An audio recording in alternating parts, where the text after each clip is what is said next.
पळसखेड भट, रायपूर, म्हसला खुर्द.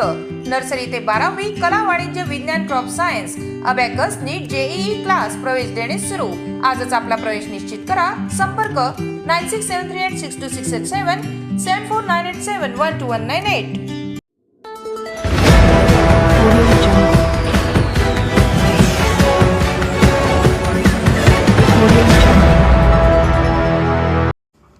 समृद्धीवर डोणगाव नजीक खासगी बसचा अपघात.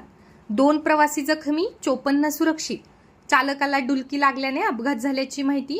मेहकर तालुक्यातील डोणगाव नजीक समृद्धी महामार्गावर एक खासगी प्रवासी बस उलटून झालेल्या अपघातामध्ये 2 प्रवासी जखमी झाले आहेत. हा अपघात बुधवारी पहाटे 5:30 वाजण्याच्या सुमारास घडला. सुदैवाने बसमधील 54 प्रवासी सुरक्षित आहेत. आज 5 जूनच्या सकाळी खासगी प्रवासी बस छत्तीसगडमधून पुणे येथे जात असताना पहाटे समृद्धी महामार्गावर चॅनल क्रमांक 167 जवळ असलेल्या पेट्रोल पंपाजवळ चालकाला डुलकी लागल्याने त्याचे वाहनावरील नियंत्रण सुटून अपघात झाल्याचे समजते. त्यात बस महामार्गाच्या कडेलाच उलटली. यामध्ये देवीदास धुर्वे आणि राज बब्बर हे 2 प्रवासी जखमी झाले. त्यांना रुग्णवाहिकेद्वारे त्वरित मेहकर येथील रुग्णालयात उपचारासाठी हलविण्यात आले आहे.